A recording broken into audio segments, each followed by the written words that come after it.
Hi friends, good evening. Welcome to Current Affairs series for UPSC Prelims 2024.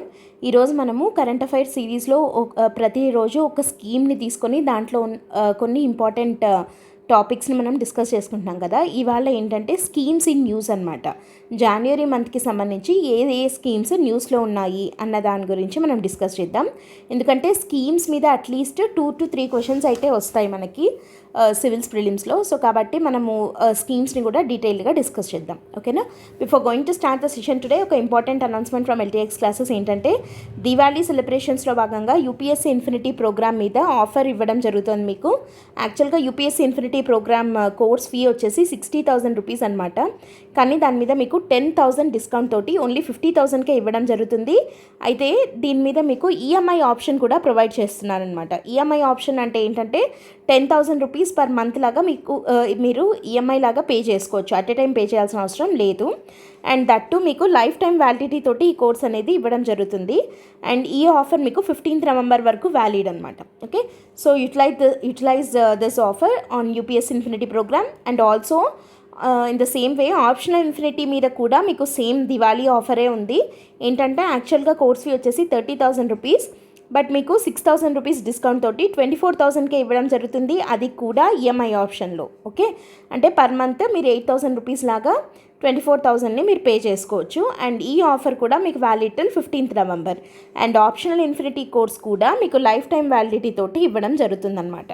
Okay, so utilize these offers on LTX classes. And let us start the session today. ఈరోజు ఏంటంటే మనం prelims 2024కి సంబంధించి current అఫైర్స్లో భాగంగా ప్రతిరోజు ఒక థీమ్ని తీసుకుంటున్నాము. And ఇవాల్టి theme ఏంటంటే స్కీమ్స్ ఇన్ న్యూస్.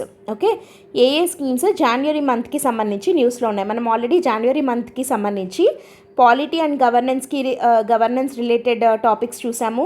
ఇంటర్నేషనల్ రిలేషన్స్కి సంబంధించి న్యూస్లో ఉన్నవి చూసాము. అండ్ ఆర్ట్ అండ్ కల్చర్వి చూసాము.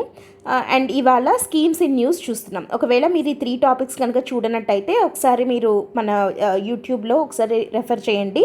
You can go through all these videos. And చాలా ఇంపార్టెంట్ కదా మన కరెంట్ అఫైర్స్ ప్రిలిమ్స్కి. సో కాబట్టి ఒకసారి మీరు అన్నీ చూసి డీటెయిల్గా నోట్స్ చేసుకొని రివిజన్ చేయండి, మీకు చాలా హెల్ప్ఫుల్గా ఉంటుంది. ఓకే, స్కీమ్స్ ఇన్ న్యూస్లో భాగంగా ఈరోజు మనం డిస్కస్ చేసుకోబోతున్నవి 5 స్కీమ్స్ అనమాట న్యూస్లో ఉన్నవి జనవరి మంత్కి సంబంధించి.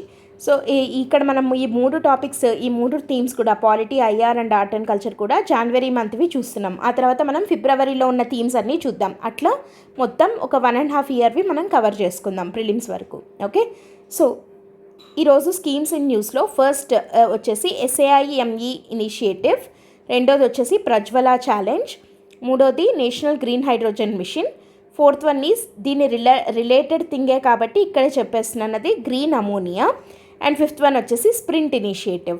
ఈ 5 టాపిక్స్, ఈ 5 స్కీమ్స్ జనవరి మంత్లో న్యూస్లో ఉన్నాయన్నమాట. సో మనం వీటి గురించి కొంచెం డీటెయిల్డ్గా ప్రిలిమ్స్ పాయింట్ ఆఫ్ వ్యూలో మనం డిస్కస్ చేద్దాం. Okay, so let us start with the first one, SAIME initiative. SAIME అంటే ఫుల్ ఫామ్ ఏంటి అని అంటే sustainable agriculture in mangrove ecosystem. Okay, మనకి మ్యాంగ్రూవ్స్ అన్న టాపిక్ వచ్చింది అని అంటే అది ప్రిలిమ్స్లో కావచ్చు, మెయిన్స్లో కావచ్చు, చాలా ఇంపార్టెంట్ టాపిక్ ఇది. సో దీనికి సంబంధించి ఇనిషియేటివ్స్ అనేవి వెరీ ఇంపార్టెంట్. అది న్యూస్లో ఉన్నా లేకపోయినా మ్యాంగ్రూవ్ అనే వచ్చిందంటే ఎన్విరాన్మెంట్ రిలేటెడ్గా కానీ we can expect A question. And దానికి సంబంధించిన ఇనిషియేటివ్స్ మీద అయినా కూడా క్వశ్చన్ రావచ్చు. సో ఇన్ ద సేమ్ వే మనకి న్యూస్లో ఉన్నది ఏంటంటే SAIME sustainable agriculture in mangrove ecosystem అని చెప్పి ఇది న్యూస్లో ఉంది ఇనిషియేటివ్. ఇది యాక్చువల్గా స్టార్ట్ అయింది 2019లోనే. ఇది ఎక్కడ ఇంప్లిమెంట్ చేస్తున్నారు ఇనిషియేటివ్ని అంటే సుందర్బన్స్లో ఇంప్లిమెంట్ చేస్తున్నారు. సుందర్బన్స్ అంటే మనకి ఎక్కడొస్తుంది? సుందర్బన్స్ అనేది ఎక్కడెక్కడ స్ప్రెడ్ అయింది? వెస్ట్ బెంగాల్లో ఇంకా బంగ్లాదేశ్లో కదా. ఇక్కడ మనకి వెస్ట్ బెంగాల్లో ఉన్న సుందర్బన్స్లో ఇనిషియేటివ్ని తీసుకొని రావడం జరిగింది. యాక్చువల్లీ ఇది ఒక కమ్యూనిటీ బేస్డ్ ఇనిషియేటివ్ అనమాట. దీంట్లో ఏం చేస్తారు? ఇనిషియేటివ్లో భాగంగా కొత్తగా ఇంప్లిమెంట్ చేస్తున్నది ఏంటి అని అంటే, ఎందుకని ఇది న్యూస్లో ఉంది అని అంటే, ఈ SAIMEలో భాగంగా వెస్ట్ బెంగాల్లో ఉన్న సుందర్బన్స్ ఏరియాలో ఉన్నటువంటి ఫార్మర్స్ చేత ష్రింప్ ఫార్మింగ్ చేయిస్తున్నారు. ష్రింప్స్ అంటే రొయ్యలు అంటాం కదా, ఆ ష్రింప్ ఫార్మింగ్ అనేది తీసుకొని రావడం జరిగిందనమాట. It is a shrimp farming initiative which is also helpful for mangroves restoration. మ్యాంగ్రూవ్స్ని రీస్టోర్ చేయడానికి కూడా ఈ ష్రింప్ ఫార్మింగ్ అనేది హెల్ప్ఫుల్గా ఉంటుంది. సో ఇక్కడ ఏంటంటే వాళ్ళకి ఇది ఒక ఆల్టర్నేటివ్ ఇన్కమ్ సోర్స్గా ఉంటుంది, యాజ్ వెల్ యాజ్ మ్యాంగ్రూవ్స్ కూడా రీస్టోర్ అవుతాయి. So both economical as well as ecological benefit అనేది ఈ ఇనిషియేటివ్ వల్ల ఉంది అని చెప్పచ్చు. ఓకే, అండ్ ఇది ఒక కమ్యూనిటీ బేస్డ్ ఇనిషియేటివ్ అంటున్నాం కదా. ఈ ఇనిషియేటివ్ని స్టార్ట్ చేసిండేది ఏంటి అంటే it is not a government led initiative. ఇది ఒక ఎన్జిఓ స్టార్ట్ చేసింది. ఆ ఎన్జిఓ పేరు ఏంటి అంటే న్యూస్, NEWS అంటే nature environment and wildlife society అనే NGO along with global nature fund GNF. ఈ రెండు కలిసి NEWS and GNF global nature fund ఇవి రెండు కలిసి స్టార్ట్ చేసినటువంటి ఇనిషియేటివ్ SAIME అంటే sustainable agriculture in mangrove ecosystem. అంటే అగ్రికల్చరల్ ప్రాక్టీసెస్ వల్ల మ్యాంగ్రూవ్స్ దెబ్బతినకుండా ఇంకా ఈ ష్రింప్ ఫార్మింగ్ ఇట్లాంటివి చేస్తే మ్యాంగ్రూవ్స్ ఇంకా రీస్టోర్ అయ్యేదానికి అవకాశం ఉందన్నమాట. అండ్ మ్యాంగ్రూవ్స్ మనకు అందరికీ తెలుసు దట్ అవి ఎంత ఇంపార్టెంట్ రోల్ ప్లే చేస్తాయి అని చెప్పి కదా. మనకి సునామీస్ కానీ లేకపోతే ఏదైనా ఫ్లడ్స్ కానీ ఇట్లాంటివి వచ్చినప్పుడు దాన్ని కంట్రోల్ చేయడానికి ఆ చుట్టుపక్కల ఉన్న ఏరియాస్ ఫ్లడ్డింగ్ నుంచి కాపాడడానికి మ్యాంగ్రూవ్స్ అనేవి చాలా హెల్ప్ఫుల్గా ఉంటాయి కదా మనకి. ఆ మ్యాంగ్రూవ్స్ని రీస్టోర్ చేయడానికి దెబ్బతినకుండా కాపాడుకునేందుకు ఈ ష్రింప్ ఫార్మింగ్ అనేది చాలా హెల్ప్ఫుల్గా ఉంటుంది. యాజ్ వెల్ యాజ్ ఆ ష్రింప్ ఫార్మింగ్ వల్ల వాళ్ళకి ఎకనామికల్గా మంచి బెనిఫిట్ కూడా ఉంటుందన్నమాట. సో కాబట్టి అది విన్ విన్ సిచ్యువేషన్ లాగా ఉంది కాబట్టి ఆ ఇనిషియేటివ్ని తీసుకొని రావడం జరిగింది. ఈ రెండు NGOs ఏవేవంటే NEWS ఒకటి, ఇంకా గ్లోబల్ నేచర్ ఫండ్ ఒకటి. ఇది SAIME initiative which was in news. And ఇది కాకుండా ట్రై టు కామెంట్ వేరే ఇంకేం ఇనిషియేటివ్స్ ఉన్నాయి మ్యాంగ్రూవ్స్ని సేవ్ చేసేందుకు గవర్నమెంట్ తీసుకుంటున్నటువంటి ఇనిషియేటివ్స్ ఏమున్నాయి అని చెప్పి try to comment it in the comment section. And let us move on to the second one ఏంటంటే ప్రజ్వల ఛాలెంజ్. ప్రజ్వల ఛాలెంజ్ అనేది ఏ మినిస్ట్రీకి సంబంధించింది, అసలు వాట్ ఈస్ దట్ అంటే it is a initiative by ministry of rural development. ఇట్లా ministries ఇట్లాంటివి కొంచెం change చేసి అడిగేదానికి స్కోప్ ఉంది మనకి. సో ఇది మినిస్ట్రీ ఆఫ్ రూరల్ డెవలప్మెంట్ వాళ్ళు స్టార్ట్ చేసిన ఒక ఇనిషియేటివ్ అనమాట ఈ ప్రజ్వల ఛాలెంజ్ అనేది. యాక్చువల్గా ఇది ఏంటి, దేని కింద ఈ ఇనిషియేటివ్ని తీసుకొని వచ్చారు అని అంటే మనకి DAY-NRLM అని అంటాం దీన్ని. DAY-NRLM అంటే Deen Dayal Antyodaya Yojana, national rural livelihood machine. Okay, so దీని కింద ఈ ప్రోగ్రామ్ని లాంచ్ చేయడం జరిగింది. DAY-NRLM కింద మినిస్ట్రీ ఆఫ్ రూరల్ డెవలప్మెంట్ వాళ్ళు ప్రజ్వల ఛాలెంజ్ని లాంచ్ చేయడం జరిగింది. అసలు what is this Prajwala challenge అని అంటే దాని మెయిన్ ఎయిమ్ ఏంటి అంటే to invite ideas, solutions and actions that can transform the rural economy. Rural ఎకానమీని అంతా మొత్తం ట్రాన్స్ఫార్మ్ చేసేందుకు అంటే పావర్టీ నుంచి బయటికి తీసుకొని వచ్చేందుకు రూరల్ ఎంపవర్మెంట్ కోసం అని చెప్పి ఏమన్నా మంచి మంచి ఐడియాస్ కానీ సొల్యూషన్స్ కానీ అట్లాంటివి మనం పెట్టచ్చు అనమాట. దాన్నే ప్రజ్వల ఛాలెంజ్ అని చెప్పి అంటారు. యాక్చువల్గా ఈ DAY-NRLM అని వచ్చింది కదా ఇక్కడ, సో కాబట్టి దాని గురించి ఒకసారి మనం చూద్దాము. ఈ DAY-NRLM అనేది ఏంటి అంటే it is a flagship poverty elevation programme of ministry of rural development. Deen Dayal Antyodaya Yojana పేర్లోనే ఉంది కదా ఇక్కడ, national rural livelihood mission. Livelihood అంటే ఏంటి, ఉపాధి కదా. సో రూరల్ ఏరియాస్లో పావర్టీ ఎలివేషన్ చేయడానికి వాళ్ళకి మంచి లైవ్లీహుడ్ని కల్పించేందుకు స్టార్ట్ చేసిన ఒక ఫ్లాగ్షిప్ స్కీమే ఈ దీన్ దయాళ్ అంత్యోదయ యోజన NRLM అనమాట. It was merged with NRLM. So ఇది మినిస్ట్రీ ఆఫ్ రూరల్ డెవలప్మెంట్ కిందకి వెళ్తుంది. దీని మెయిన్ ఎయిమ్ ఏంటి అని అంటే to create effective and efficient institutional platforms for the rural poor. Rural ఏరియాస్లో ఉన్న పూర్ పీపుల్ కోసము మంచి ఎఫెక్టివ్ అండ్ ఎఫిషియంట్ ఇన్స్టిట్యూషనల్ ప్లాట్ఫామ్స్ని క్రియేట్ చేయాలి అన్న ఉద్దేశంతో DAY-NRLMని తీసుకొని రావడం జరిగింది. అంటే ఏం చేస్తారు ఆ ఎఫెక్టివ్ అండ్ ఎఫిషియంట్ ప్లాట్ఫామ్స్ ద్వారా అంటే ఆ రూరల్ ఏరియాస్లో ఉన్న పూర్ పీపుల్ యొక్క హౌస్ హోల్డ్ ఇన్కమ్ని పెంచాలి అండ్ వాళ్ళకి improved access to financial services కల్పించాలి. అంటే మనకి రూరల్ ఏరియాస్లో ఎక్కువగా what we see is lack of banking facilities. అంటే రూరల్ ఏరియాస్లో బ్యాంక్కి వాళ్ళకి యాక్సెస్ ఉండకపోవడము, వాటి ద్వారా ఇన్స్టిట్యూషనల్ ఫైనాన్సింగ్ అనేది చాలా తక్కువగా మనం చూస్తూ ఉంటాం. సో ఏంటంటే ఆ ఏరియాస్లో ఉన్న ఫార్మర్స్ కానీ, లేదంటే ఏదన్నా చిన్న చిన్న స్మాల్ బిజినెస్లు లేదా హౌస్ హోల్డ్ ఇండస్ట్రీస్ లాగా, కాటేజ్ ఇండస్ట్రీస్ లాగా పెట్టుకున్న వాళ్ళు కానీ ఈ ఇన్స్టిట్యూషనల్ ఫైనాన్సింగ్కి దూరం అయ్యి ప్రైవేట్ మనీ లెండర్స్ మీద ఆధారపడాల్సిన పరిస్థితి మనం చూస్తుంటాం అనమాట. దానివల్ల ఏమవుతుంది, వాళ్ళ like they need to pay huge amount in the form of interest కదా. దానివల్ల ఇంకా పావర్టీలోకి వెళ్ళిపోవడము ఇట్లాంటివి చూస్తుంటాం. సో ఆ పావర్టీ ట్రాప్ నుంచి వాళ్ళు బయటికి రాలేక ఇబ్బంది పడుతూ ఉంటారనమాట. సో అట్లాంటి వాళ్ళని అలా అవ్వనీయకుండా ఫైనాన్షియల్ సర్వీసెస్కి యాక్సెస్ పెంచేందుకు, ఇంకా వాళ్ళ యొక్క హౌస్ హోల్డ్ ఇన్కమ్ పెంచేందుకు అని చెప్పి ఈ Deen Dayal Antyodaya Yojana NRLM national rural livelihood మిషన్ని ఒక ఫ్లాగ్షిప్ ఇనిషియేటివ్గా రూరల్ ఏరియాస్లో పావర్టీ ఎలివేషన్ చేసేందుకు అని చెప్పి ఈ స్కీమ్ని స్టార్ట్ చేయడం జరిగిందనమాట. అండ్ ఇప్పుడు ఈ ప్రజ్వల ఛాలెంజ్ అనేది దాని కింద తీసుకొని వస్తున్నటువంటి ఒక ఇనిషియేటివ్. ప్రజ్వల ఛాలెంజ్ అనేది మళ్ళీ ఇదే పని ఏంటంటే వాళ్ళని అలా లైక్ వాళ్ళ హౌస్ హోల్డ్ ఇన్కమ్ పెంచేందుకు ఏమన్నా ఐడియాస్ కానీ, లేదా అక్కడ రూరల్ ఏరియాస్లో రూరల్ ఎకానమీ సఫర్ అవుతున్న ప్రాబ్లమ్స్కి ఏమన్నా సొల్యూషన్స్ని కానీ మనం ప్రొవైడ్ చేయొచ్చు. సో ఎట్లా చేయొచ్చు అంటే the Prajwala challenge will be shared in the Manthan portal. ఈ మంథన్ పోర్టల్ అనేది ఇంపార్టెంట్. ఈ మంథన్ పోర్టల్ అనేది ఏంటంటే ఇక్కడ ఉంది చూడండి, it promotes collaboration between industry and scientific research to help meet India's SDGs. India sustainable development గోల్స్ని అచీవ్ చేయాలి అంటే ఉన్నటువంటి ఇష్యూస్ ఏంటి, దానికోసము ఇండస్ట్రీ ఎలాంటి సొల్యూషన్స్ని తీసుకొని రావాలి.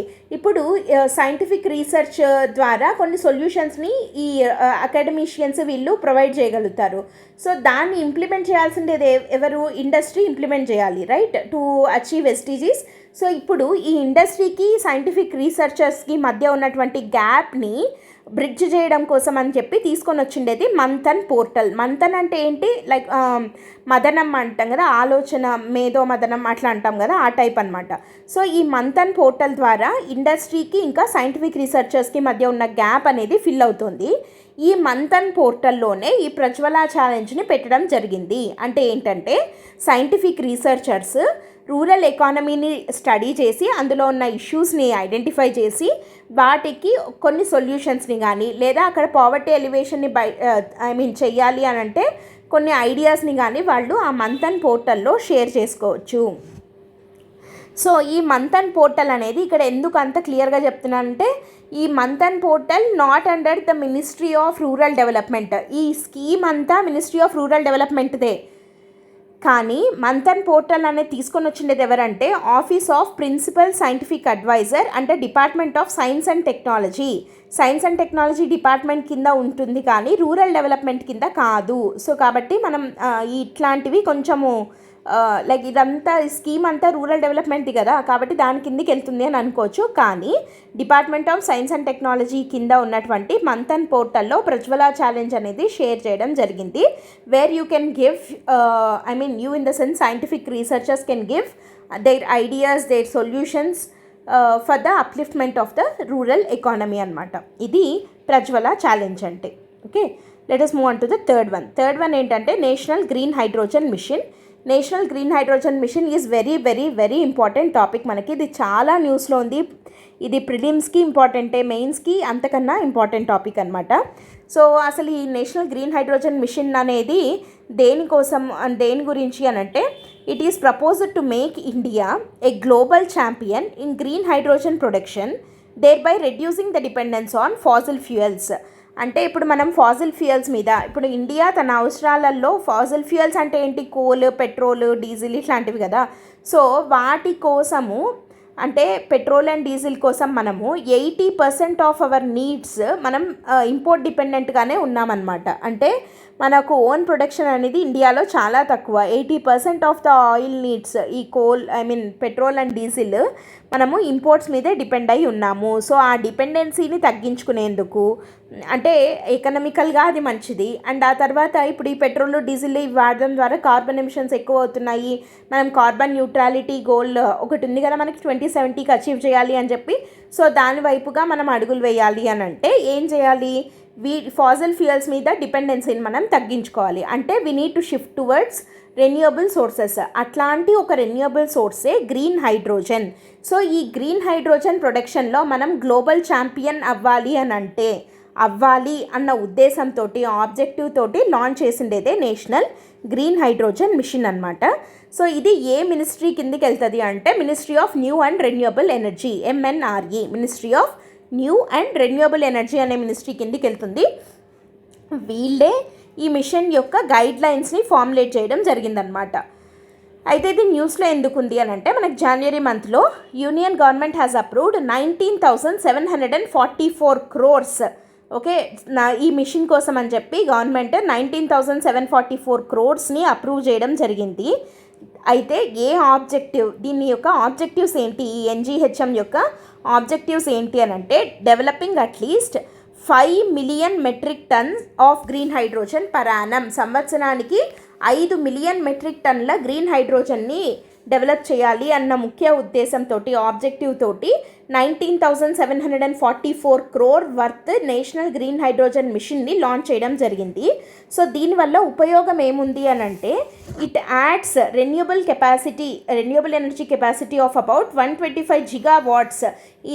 ఈ NGHM వల్ల కొత్తగా 125 gigawatts ఆఫ్ రెన్యూవబుల్ ఎనర్జీ అనేది యాడ్ అవుతుంది బై 2030. అండ్ అంతేకాకుండా ఇప్పుడు ఈ మిషన్ని లాంచ్ చేయడం వల్ల ప్రైవేట్ సెక్టర్ పార్టిసిపేషన్ పెరుగుతుంది కదా. సో అట్లా ప్రైవేట్ సెక్టార్ నుంచి ఎంత వర్త్ ఇన్వెస్ట్మెంట్స్ వచ్చేదానికి అవకాశం ఉంది అనే ఒక ఎస్టిమేషన్ ఏంటంటే 8 lakh crores. అంటే గవర్నమెంట్ 19,744 crores అప్రూవ్ చేస్తే ప్రైవేట్ సెక్టార్ నుంచి 8 lakh crores వర్త్ ఇన్వెస్ట్మెంట్స్ని ఈ ఫీల్డ్ అట్రాక్ట్ చేయబోతోంది. ఎందుకంటే నేషనల్ గ్రీన్ హైడ్రోజన్ మిషన్ అనేది, ఈ గ్రీన్ హైడ్రోజన్ అనేది ఫ్యూచర్ ఫ్యూయల్ అనమాట మనకి ఇండియాకి. ఓకే, పెట్రోల్ అండ్ డీజిల్ ఎట్లాగో ఫ్యూచర్లో గ్రీన్ హైడ్రోజన్ అంత మోస్ట్ పాపులర్ ఫ్యూయల్ అవ్వబోతోంది. కాబట్టి ఆబ్వియస్గా ఈ ప్రైవేట్ సెక్టర్ పీపుల్ అనేవాళ్ళు దీంట్లో ఇన్వెస్ట్మెంట్ చేయడానికి ఖచ్చితంగా ఇంట్రెస్ట్ చూపిస్తారు. So it is going to attract investment of 8 lakh crore. Okay, so private sector people ఇంత ఇన్వెస్ట్మెంట్స్ పెడుతున్నారు అని అంటే ఖచ్చితంగా దాని నుండి ఏమవుతుంది, ఎంప్లాయ్మెంట్ జనరేషన్ కూడా అవుతుంది. ఎంత జనరేట్ అవుతుంది అనే ఎస్టిమేషన్ అంటే 6 lakhs జాబ్స్, కొత్తగా 6 లక్షల మంది ఎంప్లాయ్ అవుతారు డైరెక్ట్గా. ఇండైరెక్ట్గా కాకుండా డైరెక్ట్ ఎంప్లాయ్మెంట్ 6 లక్షల కొత్త జాబ్స్ అనేవి క్రియేట్ అవుతాయి ఈ గ్రీన్ హైడ్రోజన్ మిషన్ వల్ల అని చెప్పి ఒక ఎస్టిమేషన్ అనేది ఉంది. అండ్ అంతేకాకుండా ఇప్పుడు ఇవన్నీ చేస్తే ఫైనల్గా ఏమవుతుంది, మన గ్రీన్ హైడ్రోజన్ మనమే ప్రొడక్షన్ చేసుకోగలుగుతున్నాము అని అంటే ఫాజిల్ ఫ్యూయల్స్ మీద డిపెండెన్సీ తగ్గుతుంది కదా. సో అంటే ఏంటి, ఫాజిల్ ఫ్యూయల్స్ యొక్క ఇంపోర్ట్స్ కూడా తగ్గుతాయి. ఎంత తగ్గుతాయి అని అంటే it also leads to the reduction in Faasil fuel imports by over 1 lakh crore. 1 lakh crore worth fossil fuels యొక్క ఇంపోర్ట్స్ని మనము తగ్గించగలిగిన వాళ్ళం అవుతాము. అంటే మన ఇంపోర్ట్ బిల్లులో మనము 1 lakh crores మనం సేవ్ చేసుకున్నట్టే. సో ఇది మళ్ళీ అగైన్ ఇందాక మనం ఒకటి పైన చెప్పుకున్నాం కదా ఎకనామికల్గా అండ్ ఎకలాజికల్గా అని. సో ఇది కూడా సేమ్ అనమాట, economically and environmentally very useful initiative. ఎందుకంటే 1 lakh crore రూపీస్ని సేవ్ చేసినట్టు అండ్ ఇంకా సెల్ఫ్ రిలయన్స్, అంటే మన ప్రొడక్షన్ మనమే చేసుకుంటున్నాం. ఇప్పుడు మన జియోపొలిటికల్ టఫ్ సిచ్యువేషన్స్ ఎదురవుతున్నాయి, లైక్ ఈ ఇజ్రాయెల్ పాలస్తీనా వార్ కానీ, రష్యా ఉక్రెయిన్ వార్ కానీ. ఎందుకంటే మనం ఈ ఫాజిల్ ఫ్యూయల్స్ అన్నిటి కోసం ఆ మిడిల్ ఈస్ట్ అటువైపు నుంచే కదా మనం ఇంపోర్ట్ చేసుకుంటున్నాము. సో కాబట్టి అక్కడ ఉన్న ఇష్యూస్ వల్ల మన ఆయిల్ ప్రైసెస్ పెరగడము తగ్గడము ఇట్లాంటివి హై వోలటాలిటీ అనేది ఉంటుంది. సో అట్లాంటి దానివల్ల ఇంపోర్ట్స్ ఇంకా కాస్ట్లియర్ అవ్వడము, దాని ఇంపాక్ట్ జనరల్గా ప్రజల మీద పడ్డము, ఇలాంటివన్నీ మనం చూస్తుంటాం కదా. సో అట్లా కాకుండా సెల్ఫ్ రిలయన్స్, ఆత్మనిర్భరత అంటాం కదా, అది మనం అచీవ్ చేయగలిగిన వాళ్ళం అవుతాము because of the reduction in the Faasil fuel imports కదా. అండ్ దానివల్ల మనకి 1 lakh crores మనం సేవ్ చేసుకున్నట్టు అండ్ ఆల్సో మన జీహెచ్జీ ఎమిషన్స్, గ్రీన్ హౌస్ గ్యాసెస్ ఎమిషన్స్ని కూడా మనం తగ్గించిన వాళ్ళం అవుతాం. ఎంత అంటే 50 మెట్రిక్ టన్స్ ఆఫ్ జీహెచ్జీ ఎమిషన్స్ని మనము తగ్గించగలిగినట్టు అవుతుందన్నమాట. సో ఇది గ్రీన్ హైడ్రోజన్ మిషన్ అండ్ దానివల్ల వచ్చిన బెనిఫిట్స్. ఓకే, అండ్ దీని రిలేటెడ్ టాపికే 4th వన్, గ్రీన్ అమోనియా. ఇది కూడా సేమ్ గ్రీన్ హైడ్రోజన్ లాగే. ఇప్పుడు గ్రీన్ అమోనియా గురించి చూద్దాము. గ్రీన్ అమోనియా మిషన్ని కూడా దీంట్లో భాగంగానే, అంటే దీంతో పాటుగానే లాంచ్ చేద్దాము అని చెప్పి ప్లాన్ చేస్తున్నారనమాట. సో ఈ గ్రీన్ అమోనియా అంటే ఏంటి? ఫస్ట్ ఆఫ్ ఆల్ అమోనియా అంటే ఏంటి, అది ఎక్కడ వాడతారు? అమోనియా అనేది ఒక chemical which is used mainly in the manufacture of nitrogenous fertilizers. మనకు తెలుసు కదా, అమోనియా అనేది ఎక్కువగా ఫర్టిలైజర్స్లో యూజ్ చేస్తారు. లైక్ యూరియా కానీ అమోనియం నైట్రేట్ ఇట్లాంటి వాటిల్లో అమోనియాని వాడతాము. అది మాత్రమే మనకు తెలుసు. కానీ but it can be put to other use too. ఏంటది అని అంటే టు రన్ ద ఇంజిన్స్ని నడపడానికి. ఇప్పుడు హైడ్రోజన్ ఎట్లయితే వాడచ్చు అని అంటున్నామో, అమోనియాని కూడా ఇంజిన్స్ని నడపడానికి. అంటే we can expect a future bikes or cars running using hydrogen లేదా అమోనియాని యూజ్ చేసి నడిచే కార్లని, బైకుల్ని, బస్సుల్ని కూడా మనము చూడొచ్చు. మేబీ బై 2030 మనం చూడొచ్చు అనమాట ఇవన్నీ. ఓకే, సో అమోనియా వల్ల బెనిఫిట్స్. అసలు ఈ గ్రీన్ అమోనియా అంటే ఏంటి అని అంటే, it is a process of making ammonia 100% renewable and carbon free. ఈ అమోనియాని తయారు చేయడం అది ఎట్లుండాలి అని అంటే 100% రెన్యూబుల్గా ఉండాలి అండ్ కార్బన్ ఫ్రీగా ఉండాలన్నమాట. ఓకే, సో అసలు ఇది ఎట్లా తయారు చేస్తారు అని అంటే, మామూలుగా మనకి గ్రీన్ హైడ్రోజన్ అనేది మనం ఎట్లా తయారు చేస్తున్నాము, ఎలక్ట్రాలిసిస్ ప్రాసెస్ని వాడతాము కదా. సో ఎలక్ట్రాలిసిస్ అంటే ఇట్లా వాటర్ ఉంటాయి, ఎలక్ట్రోడ్స్ ఉంటాయి. దీంట్లో ఇప్పుడు మనకి వాటర్ అంటే H2O అని అంటున్నాం. సో దీంట్లో హైడ్రోజన్ ఉంటుంది, ఆక్సిజన్ ఉంటుంది.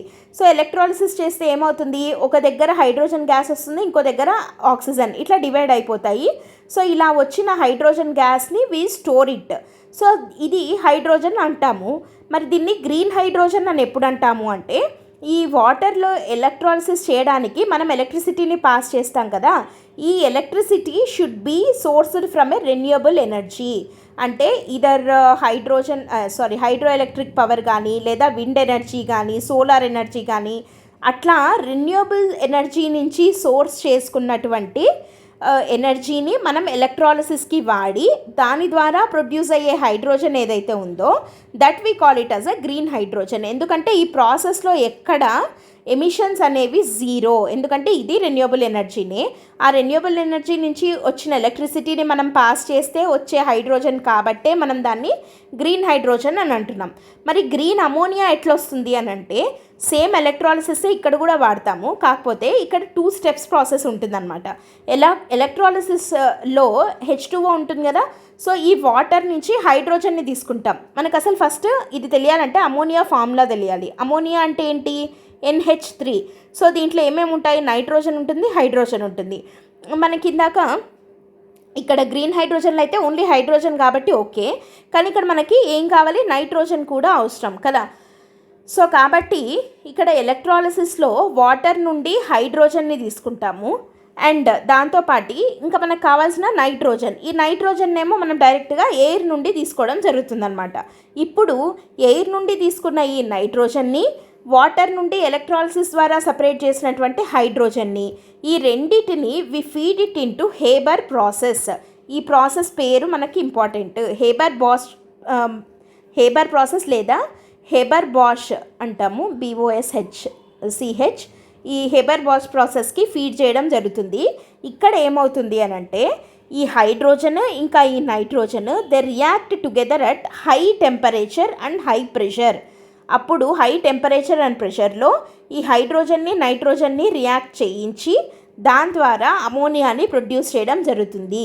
ఈ మొత్తం ప్రాసెస్లో మనకి ఈ ఎలక్ట్రిసిటీ ఏదైతే ఇక్కడ వాడుతున్నామో, అగైన్ ఇందాక మనం గ్రీన్ హైడ్రోజన్కి చెప్పుకున్నట్టే రెన్యూబుల్ ఎనర్జీ నుంచి కనుక సోర్స్ చేసుకున్నట్టయితే దెన్ దాన్ని మనము గ్రీన్ అమోనియా అని చెప్పి అంటామన్నమాట.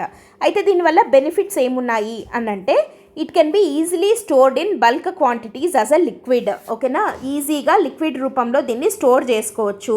అంటే పెద్ద స్టోరేజ్కి ఇబ్బంది ఏమీ ఉండదన్నమాట. ఇప్పుడు మనకి రెన్యూబుల్ ఎనర్జీ అంటే లైక్ ఈ సోలార్ కానీ ఇట్లాంటివి స్టోరేజ్ ఇష్యూస్ మనకు చాలా ఉన్నాయి. ఎందుకంటే ఈ బ్యాటరీస్ ఇవన్నీ చాలా కాస్ట్లియర్ అవుతున్నాయి అని చెప్పే మనం రెన్యూబుల్ ఎనర్జీకి షిఫ్ట్ అవ్వడము అనేది ఒక పెద్ద హర్డిల్గా ఉందన్నమాట ఈ స్టోరేజ్ అనేది. సో దానికి ఒక బెస్ట్ సొల్యూషన్గా ఏంటి అని అంటే, మనము ఈ సోలార్ ఎనర్జీని స్టోర్ చేయలేము ఓకే, కానీ ఆ సోలార్ ఎనర్జీని ఇమీడియట్గా వాడేసి గ్రీన్ హైడ్రోజన్ని మనం ప్రొడ్యూస్ చేస్తే గ్రీన్ హైడ్రోజన్ని కానీ ఇప్పుడు మనం అనుకున్నట్టు గ్రీన్ అమోనియాని కానీ we can store it easily. So కాబట్టి అట్లా వాడచ్చు అనమాట. So it can be easily stored in bulk quantities as a liquid, అదొక బెనిఫిట్. ఇంకోటి ఏంటంటే జీరో కార్బన్ ఎమిషన్స్. మనం ఇందాక చెప్పుకున్నట్టు ఈ గ్రీన్ హైడ్రోజన్ని కానీ లేదా గ్రీన్ అమోనియాని కానీ యూస్ చేసి రన్ అయ్యే ఇంజిన్స్ ఉంటాయి కదా, మనకి మామూలుగా అయితే ఇప్పుడు లైక్ పెట్రోల్ కానీ డీజిల్ కానీ అది కోల్ ప్రోడక్ట్స్ కాబట్టి అవి వాటిని కనుక మనము రన్ చేస్తే అవి చేసే ఎమిషన్స్ ఏవైతే ఉంటాయో వాటిల్లో మనకి కార్బన్ డైఆక్సైడ్, కార్బన్ మోనాక్సైడ్ ఇట్లా గ్రీన్ హౌస్ గ్యాసెస్ అనేవి వస్తున్నాయి. కానీ ఇవి కంప్లీట్లీ సస్టైనబుల్ ప్రొడక్షన్ అవుతుంది కాబట్టి ఇక్కడ వీటి ద్వారా రన్ అయ్యే ఇంజిన్స్ నుంచి వచ్చే బై ప్రోడక్ట్స్ ఏముంటాయంటే వాటర్ ఉంటుంది అండ్ నైట్రోజన్ ఉంటుంది. Okay, so completely zero carbon emissions అనమాట ఇవి. కాబట్టి green ammonia is very very helpful. Like same green hydrogen లాగే ఇది చాలా హెల్ప్ఫుల్గా ఉంటుంది. And that is the fourth one. And let us move on to the fifth one, that is sprint initiative. Sprint initiative అనేది ఏంటంటే ఇది డిఫెన్స్కి సంబంధించి ఒక ఇంపార్టెంట్ ఇనిషియేటివ్. ఇది it is a scheme to promote development of defence technologies by domestic companies. ఇది సింపుల్గా చెప్పాలంటే indigenisation of defence technologies అనమాట. అంటే సేమ్ ఇందాకలాగే మనము వేరే వాటి మీద డిపెండెన్సీని కొంచెం తగ్గించుకోవాలి అని అనుకుంటున్నాం కదా, సో కాబట్టి అట్లే డిఫెన్స్ టెక్నాలజీస్కి సంబంధించి కూడా మనము అట్లా లైక్ వేరే కంట్రీస్ మీద డిపెండెన్సీని తగ్గించుకొని మన ఇండియన్ నీడ్స్కి తగినట్టు మన టెక్నాలజీస్ని తర్వాత మన ప్రోడక్ట్స్ని మనమే తయారు చేసుకోవాలి డిఫెన్స్ రిలేటెడ్వి అన్న ఉద్దేశంతో ఇనిషియేటివ్ని తీసుకొని రావడం జరిగింది. దీంట్లో మెయిన్గా ఇనిషియేటివ్ని తీసుకొని వచ్చిండేది ఎవరంటే NIIO అండ్ DIO. NIIO అంటే ఏంటంటే naval innovation and indigenisation organisation ఒకటి, DIO అంటే డిఫెన్స్ ఇన్నోవేషన్ ఆర్గనైజేషన్ ఒకటి. సో ఈ రెండు కలిసి దీని మెయిన్ ఎయిమ్ ఏంటి అని అంటే ఇది ఆత్మనిర్భరత అని అంటున్నాం కదా, 75 years ఆఫ్ ఇండిపెండెన్స్, ఆజాదీ కా అమృత్ మహోత్సవ్. సో దాంట్లో భాగంగా తీసుకొని వచ్చిండేది ఇది. అంటే ఏంటంటే 75 కాబట్టి ఈ number. So it AIIMS to induct at least 75 new indigenous technologies into Indian navy till August 2023. అంటే యాక్చువల్గా ఇది మనకు కంప్లీట్ అయిపోయింది, తర్వాత ఏమైంది అన్నది మళ్ళీ అప్డేట్ వచ్చినప్పుడు చెప్పుకుందాము. దీని టార్గెట్ ఇది జనవరిలో వీళ్ళ టార్గెట్ ఏంటి అని అంటే August 2023 కల్లా నేవీలో అట్లీస్ట్ ఒక 75 న్యూ ఇండిజినస్ టెక్నాలజీస్ని తీసుకొని రావాలి అన్న ఎయిమ్ తోటి ఈ స్ప్రింట్ అనే ఇనిషియేటివ్ని స్టార్ట్ చేయడం జరిగింది. యాక్చువల్గా స్ప్రింట్ అనేది ఒక యాక్రోనిమ్ అనమాట. అదేంటి అన్నది చూద్దాము. Supporting pole vaulting in R&D. Supporting pole vaulting in R&D. R అంటే R&D త్రూ INT అంటే I అంటే innovations through defence excellence, iDEX. And NIIO ఇందాక మనం చెప్పుకున్నాము. అండ్ T అంటే technology development acceleration cell, TDAC. So ఈ మూడిటి ద్వారా మనకి R&Dని సపోర్ట్ చేయాలి నేవీలో, డిఫెన్స్లో అన్న ఉద్దేశంతో స్ప్రింట్ అనే ఇనిషియేటివ్ని తీసుకొని రావడం జరిగింది. It was launched by prime minister in July 2022లోనే ఈ ఇనిషియేటివ్ని లాంచ్ చేశారు. అయితే జనవరిలో వీళ్ళు పెట్టుకున్న టార్గెట్ ఏంటి అంటే బై August 2023 అట్లీస్ట్ ఒక 75 న్యూ ఇండిజినస్ టెక్నాలజీస్ రావాలి అని చెప్పి స్ప్రింట్ ఇనిషియేటివ్ని లో టార్గెట్గా పెట్టుకోవడం జరిగిందనమాట. అందుకని ఇది న్యూస్లో ఉంది. ఓకే, సో ఈ స్ప్రింట్ ఇనిషియేటివ్ అనగానే డిఫెన్స్ది అని గుర్తు రావాలి, ప్రజ్వల ఛాలెంజ్ అనగానే రూరల్ డెవలప్మెంట్ అని గుర్తు రావాలి. ఓకే, SAIME అనగానే మ్యాంగ్రూవ్స్ రిలేటెడ్ది. అట్లా మనకి వెంటనే ఐడెంటిఫై చేసుకోగలిగితే ఈజీగా పెట్టేయచ్చు అనమాట ఆన్సర్స్. ఓకే, సో ఇవి స్కీమ్స్ ఇన్ న్యూస్. ఇవాళ 5 టాపిక్స్ని మనం డిస్కస్ చేసుకున్నాము. And here is a question, try to answer it. ఇది నేషనల్ గ్రీన్ హైడ్రోజన్ మిషన్కి సంబంధించి ఒక క్వశ్చన్ ఇవ్వడం జరిగింది. సో వీటిల్లో కరెక్ట్ ఆన్సర్ ఏంటి అని చెప్పి కామెంట్ సెక్షన్లో కామెంట్ చేయండి. అండ్ మనం నెక్స్ట్ వీడియోలో దాని ఆన్సర్ ఏంటి అని చెప్పి డిస్కస్ చేద్దాం. Okay, that's it for today. Before going to end the session today ఒక ఇంపార్టెంట్ అనౌన్స్మెంట్ ఏంటంటే దివాళీ సెలబ్రేషన్స్ ఆఫర్ ఉంది అని చెప్పుకున్నాం కదా. UPSC ఇన్ఫినిటీ ప్రోగ్రామ్ విశాఖపట్నం బ్రాంచ్లో కూడా లాంచ్ చేయడం జరిగింది. సక్సెస్ఫుల్గా రన్ అవుతుంది. UPSC infinity program at Visakhapatnam branch. యాక్చువల్గా కోర్స్ ఫీ వచ్చేసి 1,00,000 రూపీస్ అనమాట. కానీ మీకు దాని మీద 10,000 డిస్కౌంట్ తోటి 90,000కే ఇవ్వడం జరుగుతుంది. అండ్ ఈ 90,000 కూడా మీరు అట్ ఎ టైం పే చేయాల్సిన అవసరం లేదు. You can pay it through EMI option. అంటే పర్ మంత్ 10,000 రూపీస్ లాగా మీరు పే చేసుకోవచ్చు. అండ్ ఈ ఆఫర్ అనేది 15th నవంబర్ వరకు మాత్రమే వ్యాలిడ్. దట్టు మీకు ఈ కోర్సు లైఫ్ టైం వ్యాలిడిటీ తోటి ఇవ్వడం జరుగుతుంది. Okay, so make use of it. And one more thing ఏంటంటే ఎల్టీఎక్స్ క్లాసెస్ నుంచి యూపీఎస్సీ స్కాలర్షిప్ టెస్ట్ అని కూడా కండక్ట్ చేస్తున్నారు. So for more details regarding that you can go through the website ltxclasses.com. లేదా మీరు అక్కడ వెబ్సైట్లో ఉన్న నెంబర్కి కాల్ చేసినా కూడా మేడం మీకు డీటెయిల్గా దాని గురించి ఎక్స్ప్లెయిన్ చేస్తారు. Make use of that scholarship test and avail the offers of LTX classes. Okay, that's it for today, friends. Thanks for listening. All the best. Bye.